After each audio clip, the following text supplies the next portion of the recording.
18 মাস পর কলকাতা ফিরলেন অনুব্রত মণ্ডল। আজ ভোর 4:30 নাগাদ কলকাতা বিমানবন্দরে নামেন বীরভূমের দোর্দণ্ড প্রতাপ নেতা। সঙ্গে ছিলেন মেয়ে সুকন্যা মণ্ডল। আর এই মুহূর্তে বোলপুরে পৌঁছেছেন অনুব্রত মণ্ডল। হ্যাপি ফ্যামিলির হ্যাপি স্মাইল। কসমো বাজার, পুজো ইন স্টাইল। সরাসরি চলে যাব আমাদের প্রতিনিধি অর্ণব মুখোপাধ্যায়ের কাছে। অর্ণব, দেখবো, চেষ্টা করে।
দেখো, এই মুহূর্তে অনুব্রত মণ্ডল তিনি প্রবেশ করছেন, তার বাড়ির সামনে চলে এসছেন এবং আমরা দেখতে পাচ্ছি যে প্রচুর মানুষের ভিড়, ফুল ছোড়া হচ্ছে রীতিমতো এবং তিনি তার বাড়ির সামনে চলে এসছেন।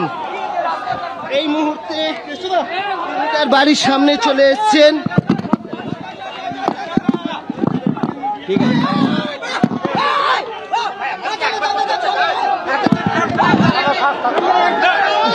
দেখতেই পাচ্ছ যে 1.5 বছর বাদে অনুব্রত মণ্ডল তিনি ফিরলেন তার এলাকায় এবং বোলপুর বাইপাসে ঢোকার পরই দেখেছি যে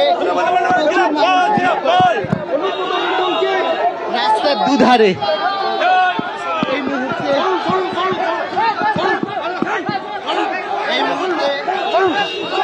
এই মুহূর্তে যারা রয়েছেন দলীয় কর্মীরা, তারা এসে উপস্থিত হয়েছেন। 1.5 বছর বাদে তারা ফিরছেন এই এলাকাতে। যেটা দেখা গেল যে ঘুষকরার টালিত স্টেশনের কাছে প্রথমে তার গাড়ি থামে, তারপর সেখান থেকে ক্রমশ আমরা দেখতে পাই যে আস্তে আস্তে এই পুরো বাইপাস ধরে যখনই এগিয়েছেন বিভিন্ন জায়গায় মানুষজন ভিড় করেছেন এবং অবশেষে তিনি এসে পৌঁছেছেন তার বাড়ির সামনে। এখানে আবির উড়ছে, ফুল ছড়ানো হচ্ছে। অনুব্রত মণ্ডল তিনি কিন্তু তিহার জেলে ছিলেন, তার সঙ্গে তার কন্যা সুকন্যা মণ্ডল তিনিও ছিলেন। একেবারে বোলপুরে কিছুদিন প্রবেশ করেছেন অনুব্রত মণ্ডল সকন্যা। আমরা সেই ছবি দেখতে পাচ্ছি, তৃণমূল কর্মী সমর্থকরা তারা জড়ো হয়েছে।